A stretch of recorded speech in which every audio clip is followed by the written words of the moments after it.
The vintage Hermes scarf slipped through my fingers like water, its silk catching the boutique's warm lighting.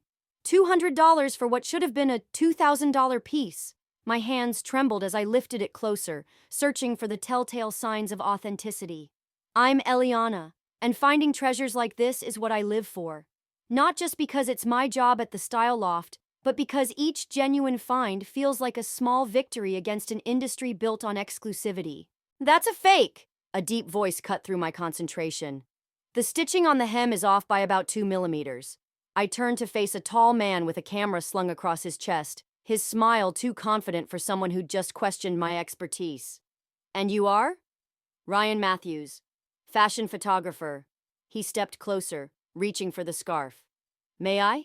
I handed it over, watching as he held it up to the light. His fingers traced the pattern with surprising gentleness, and I caught myself studying his hands more than the scarf.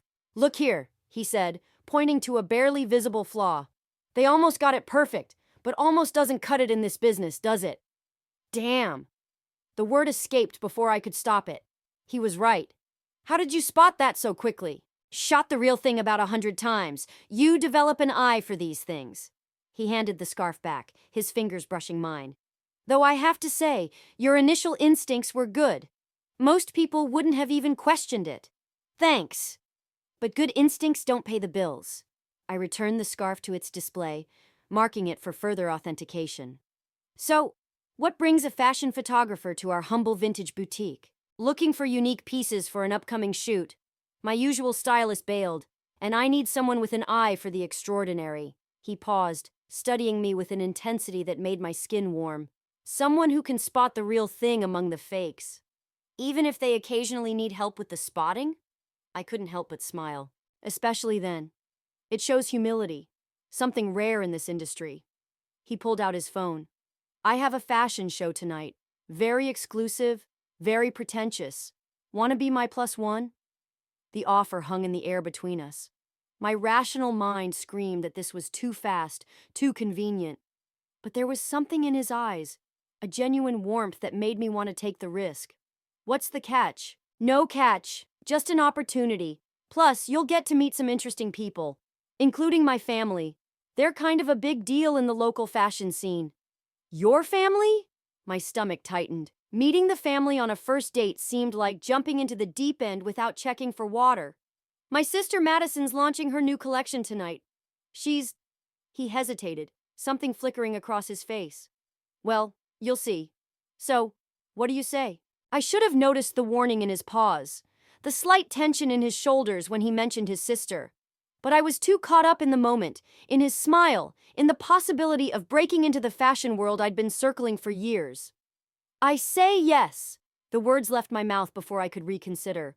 But I'll need to know the dress code. Already handled. He gestured to a garment bag I hadn't noticed him carrying. I had a feeling about you. Size 6, right? Inside the bag was a black Valentino dress that probably cost more than 3 months of my rent. As I touched the fabric, a chill ran down my spine. Not from excitement, but from something else. Something that felt like premonition. Perfect, I said, ignoring the warning bells in my head. What time should I be ready? His smile widened.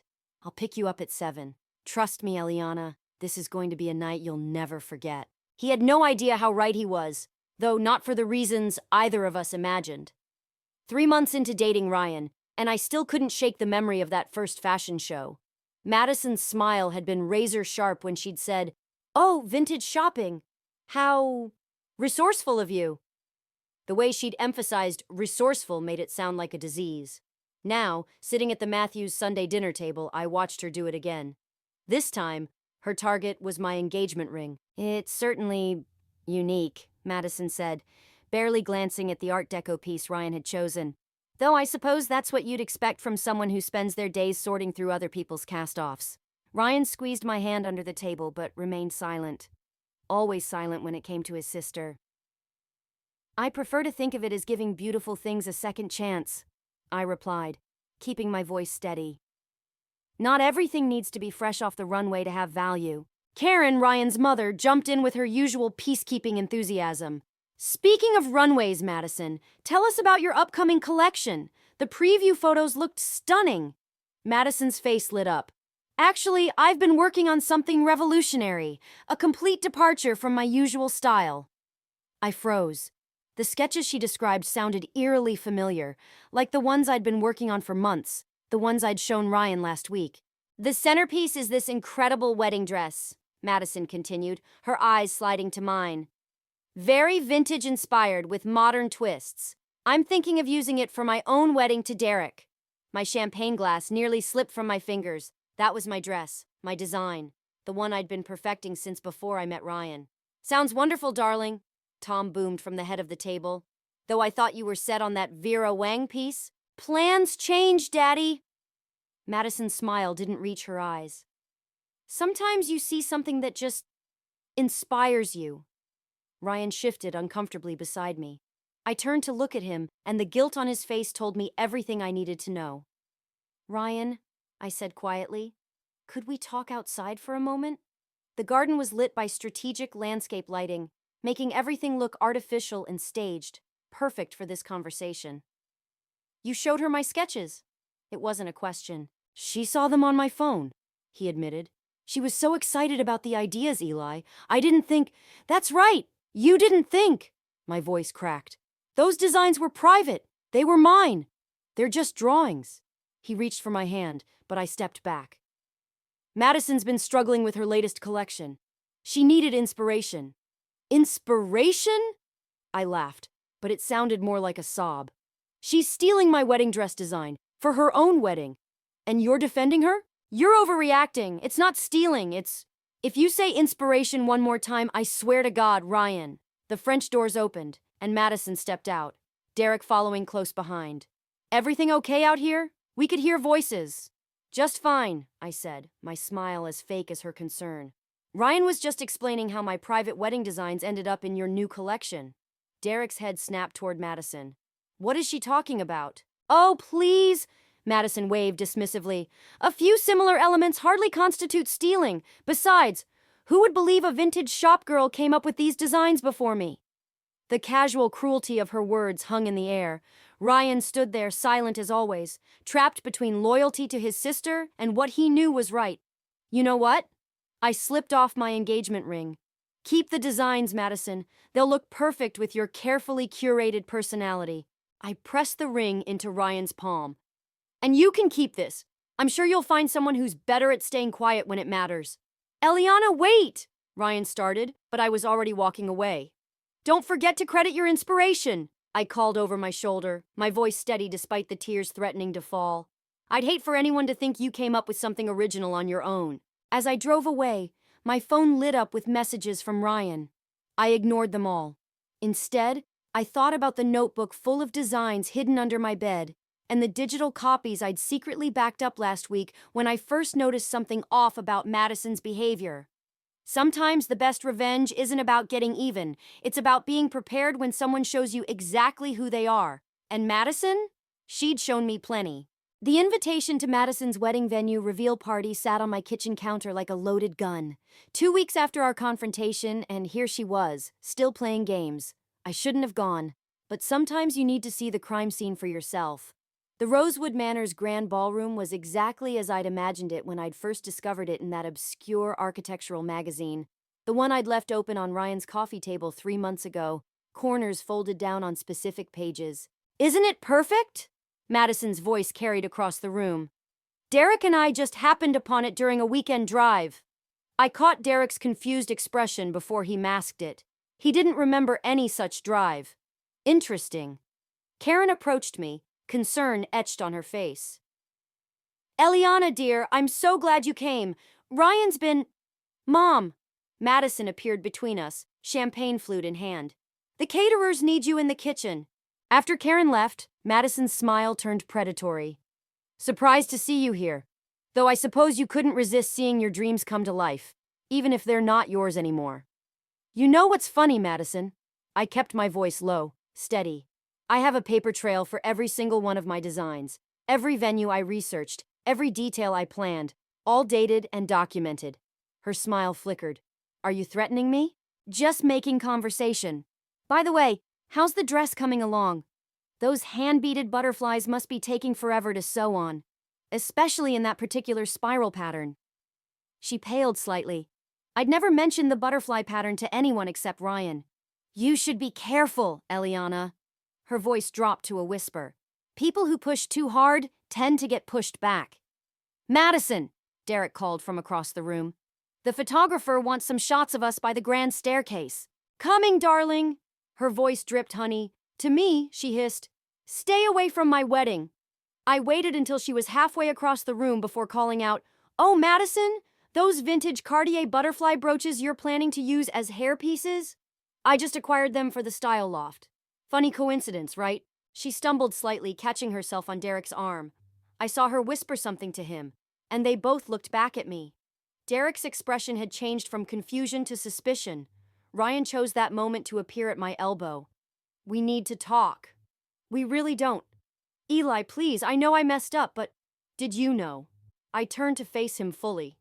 When you showed her my sketches, did you know she was going to steal them? His silence was answer enough. That's what I thought. I pulled out my phone and opened my gallery. Remember when you photographed my design journal for safekeeping? Here's a text from Madison asking you to do it, dated 3 months ago. The color drained from his face. How did you... You really should change your phone password, Ryan. 1234 isn't exactly Fort Knox. It's not what you think. It's exactly what I think. You chose her. You always choose her. I showed him another screenshot. Here's where she asked you to photograph the venue magazine I accidentally left at your place. And here's you, agreeing to help her surprise me. She's my sister, and I was supposed to be your wife. I put my phone away. Funny how family loyalty only works in one direction with you. Madison's voice rang out, calling everyone to gather for the venue tour.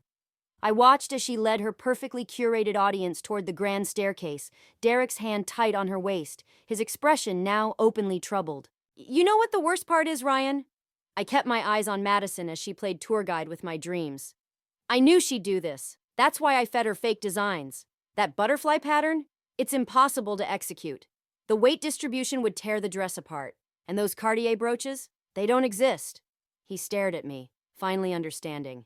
I wanted to see how far she'd go, how far you'd let her go. I smiled, and for the first time, it felt genuine. Thank you both for not disappointing me. As I walked away, I heard Derek asking Madison some very specific questions about her design process. From the panic in her voice, she wasn't handling the interrogation well. Sometimes the best revenge isn't about destroying someone.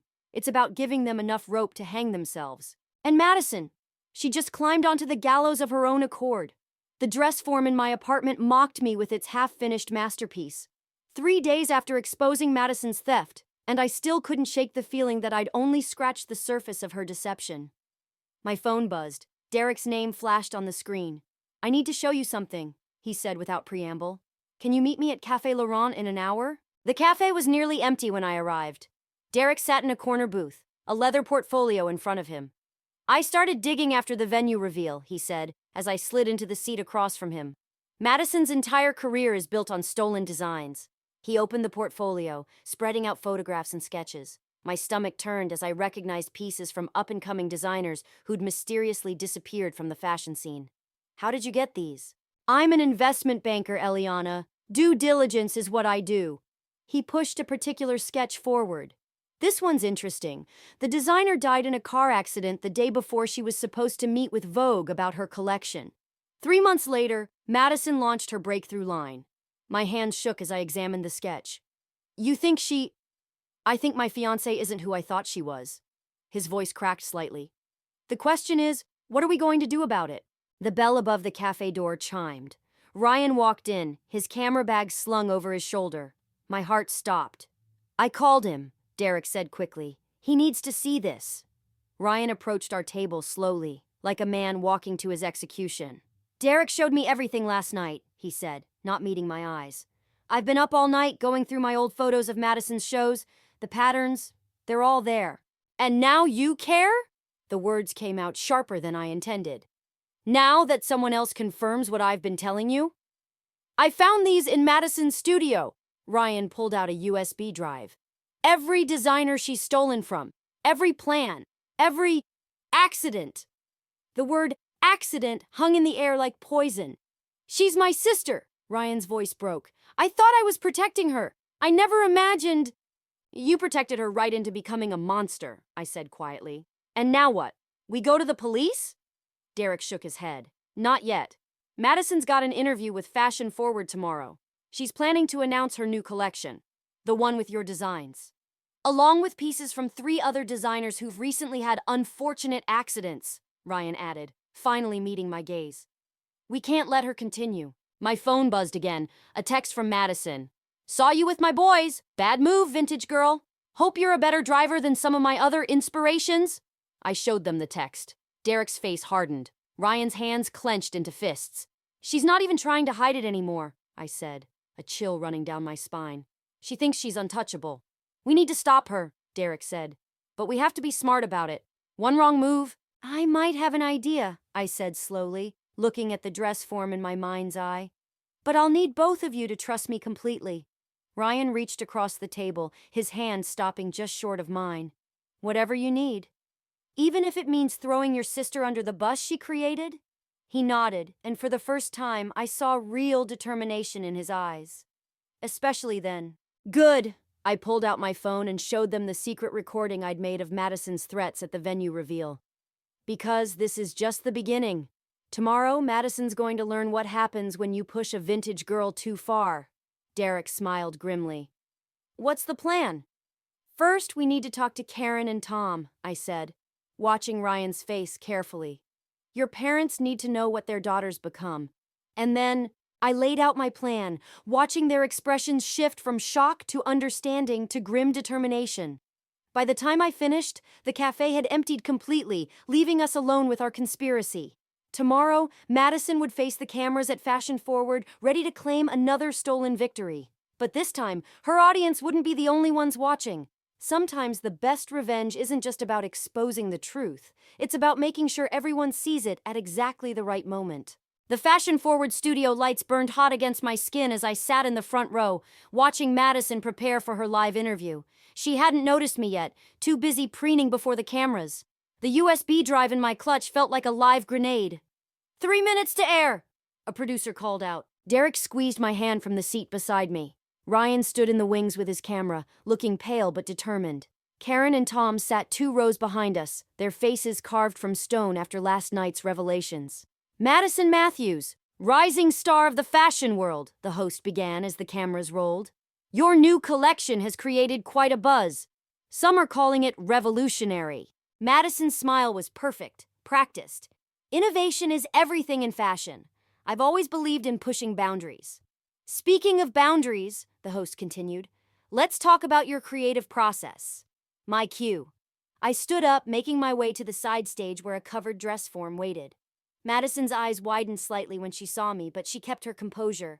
Actually, I called out, loud enough for the microphones to pick up, I'd love to hear about that process too.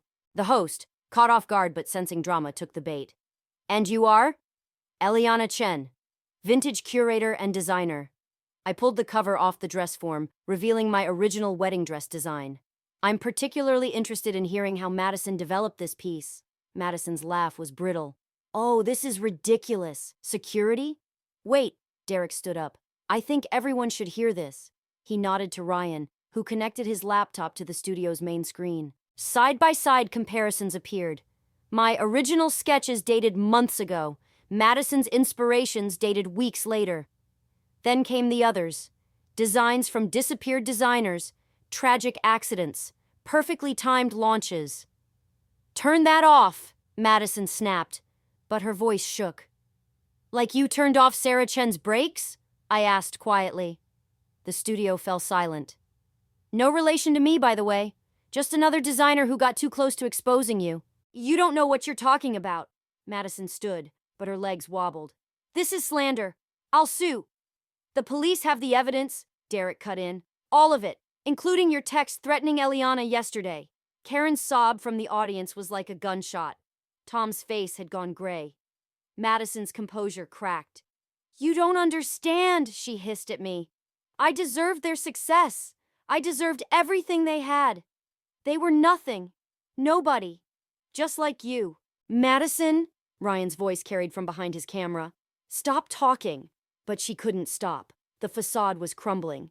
You think you're so special with your vintage finds and original designs? I took what I wanted because I could. Because I'm better. Because you're a fraud, I finished for her. And now everyone knows it. The studio erupted into chaos as police officers entered from both sides. I watched them read Madison her rights, saw her designer heels stumble on the studio floor. The cameras caught everything. Miss Chen, the host had recovered her professional poise. Would you like to comment on... No, I cut her off, suddenly exhausted. I think Madison said enough for both of us. As they led Madison away, she locked eyes with me one last time. I hope you're happy, she spat. You've destroyed everything. No, Madison, you did that yourself. I just made sure everyone saw it. Later, outside the studio, Ryan tried to speak to me. Eli, Don't! I held up a hand. You knew. Maybe not everything, but enough. And you chose to look away. I can fix this. We can fix this. Some things can't be fixed, Ryan. Some betrayals cut too deep. Derek approached, his face grim. The police want to talk to us about Sarah Chen's case, and the others. I nodded, watching Karen cry in Tom's arms nearby. The family would never be the same, but then, neither would I. You know what the worst part is? I said to no one in particular. I actually thought revenge would feel better than this. It's not revenge, Derek replied quietly. It's justice. Sometimes they look the same, but they feel very different. He was right. As I walked away from the studio, from Ryan, from the wreckage of Madison's carefully constructed life, I realized that justice didn't taste like victory. It tasted like truth. And truth, unlike revenge, doesn't need to feel good to be right. The police station's fluorescent lights made everything look sickly, artificial, like Madison's entire career. I'd been sitting in this interview room for 3 hours, watching detectives piece together a story that stretched back years. Miss Chen, we need to discuss Sarah Chen's accident again. Detective Morris spread photos across the table. The mangled car, the skid marks, the broken guardrail. You said Madison threatened you with a similar fate? My phone sat between us, displaying Madison's text. Such a small thing to bring down an empire of lies. She did! My voice sounded hollow, even to me. But I never thought... I knew she was stealing designs, but murder? The door opened. Ryan stood there, looking wrecked. Eli, we need to talk. No visitors during... Detective Morris started. It's about Sarah Chen, Ryan cut in. And the others. The detective nodded, stepping out. Ryan took her seat, placing a leather-bound journal on the table. Madison kept records, he said quietly, of everything. Every design she stole, every threat she made, every accident she arranged. She was proud of it. My stomach lurched. Why are you showing me this? Because she mentioned you. Months ago, before we even met. He opened the journal to a marked page. She knew about your designs before I ever walked into the style loft. She orchestrated our entire meeting. The room tilted sideways. What? She saw your work online, decided you were a threat, so she... He couldn't finish. So she sent you to seduce me? The words tasted like ash. To get close enough to steal my designs? I didn't know at first. By the time I figured it out, I was already in love with you. Really in love. His hands shook as he turned pages. But Madison had proof of my involvement in covering up Sarah's accident. She used it to keep me in line. The truth hit like a physical blow. Every moment, every kiss, every shared dream, all part of Madison's elaborate scheme. Get out! Eli, please. Get out! I stood so fast my chair crashed backward. You helped her kill people, Ryan. You let her threaten me, steal from me, all while pretending to love me. You're worse than she is. Detective Morris rushed back in. Everything okay here? No, I said, my voice breaking. Nothing is okay, and it never will be again. Ryan was let out, but not before leaving one final bomb. They're charging me as an accessory to everything. Hours later, Derek found me sitting on the police station steps, staring at nothing. The press is having a field day, he said, settling beside me. Fashion's greatest fraud, they're calling it. The Black Widow of the industry. They don't know the half of it. I looked at him. Did you know about Ryan's involvement? No, God, no, I thought... He ran a hand through his hair. I thought I was doing the right thing, helping you expose her. But this is a nightmare? I laughed, but it sounded more like a sob. You know what's funny? I actually thought exposing Madison would make things right. Instead, I've destroyed an entire family. Karen won't stop calling, crying about both her children facing charges. Tom had a minor heart attack from the stress. You didn't destroy anything, Derek said firmly. Madison and Ryan did that themselves. Then why does it feel like I'm the villain? Before he could answer, my phone buzzed. An email from the Style Loft, termination notice. Apparently, being involved in fashion's biggest scandal was bad for business. Perfect, I whispered, letting the phone fall from my numb fingers. I've lost my job. My relationship was a lie, and I'm probably going to spend the next year testifying in multiple criminal cases. Derek picked up my phone, then helped me stand. So what are you going to do about it? What can I do? Madison won, she just destroyed herself in the process. No, he said sharply. Madison didn't win. She lost everything. The question is, are you going to let her take you down with her? I stared at him, really seeing him for the first time. Why do you care? Because someone needs to show the world what real talent looks like. Someone who doesn't build their success on other people's graves. His words hung in the air between us, offering something I thought I'd lost. Hope. But hope, I'd learned, was a dangerous thing, and I wasn't sure I had the strength left to risk it again. The courthouse hallway stretched before me like a runway, but this time, I wasn't here to watch Madison's downfall. I was here to face my own demons. The defense calls Eliana Chen to the stand. Madison's lawyer smiled like a shark as I took my seat. In the gallery, Derek sat rigid, his face a mask of concern. Karen and Tom were absent.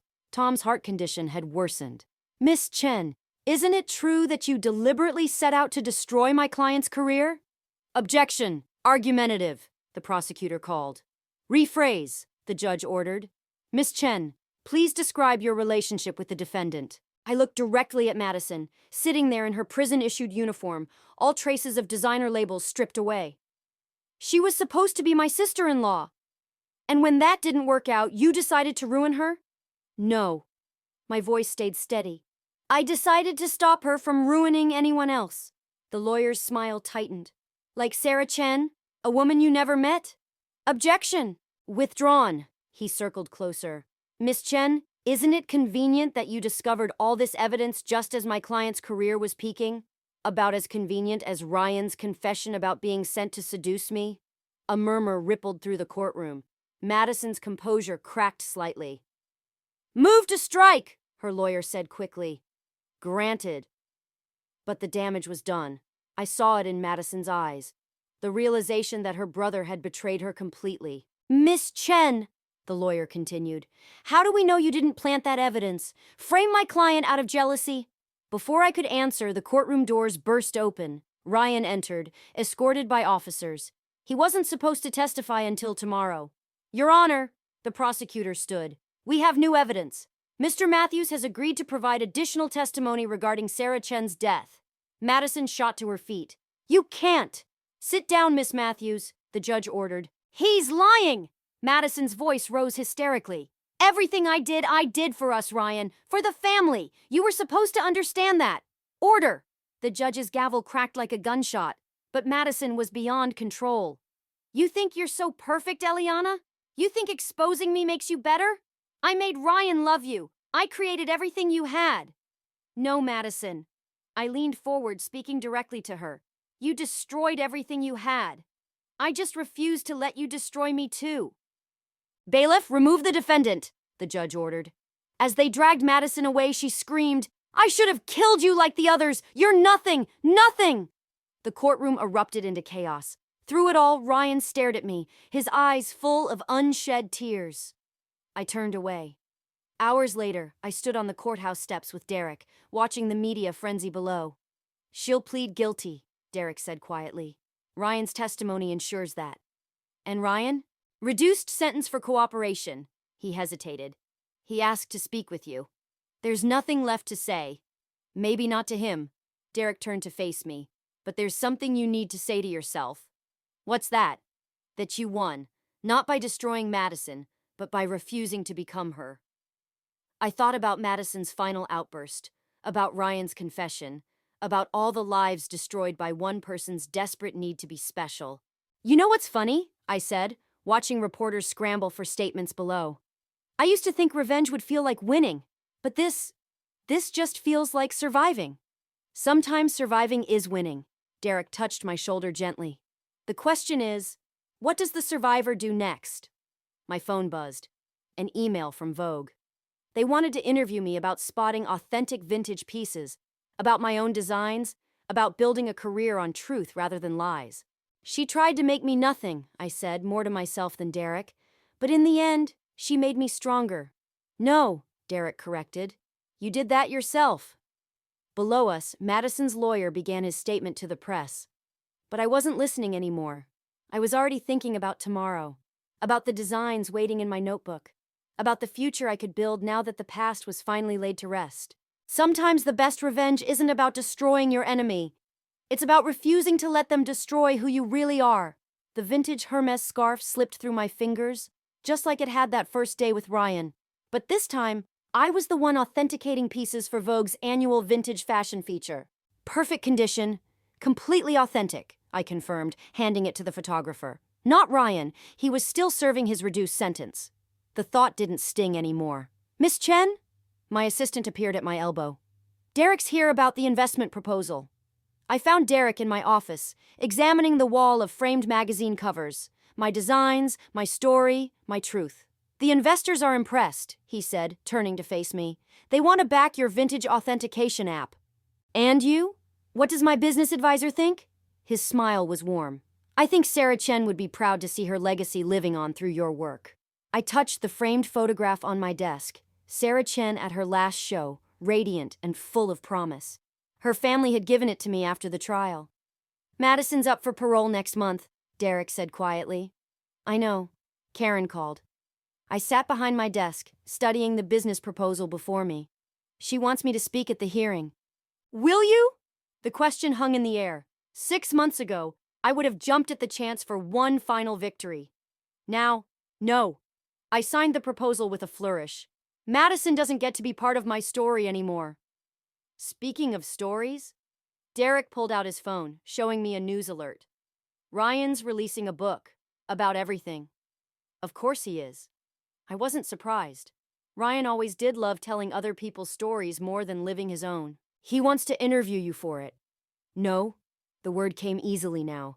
Let him tell his version. I'm too busy living mine. My phone buzzed. A text from Tom. Despite everything, he'd become something of a father figure, showing up at my shows, proud of the daughter he'd gained instead of the ones he'd lost. The autumn collection launches next week, I said, changing the subject. Will you be there? Front row. Derek's eyes lingered on mine. Someone has to document your authentic success story. The word authentic hit home. That's what Madison never understood. Success built on lies eventually crumbles, but truth endures.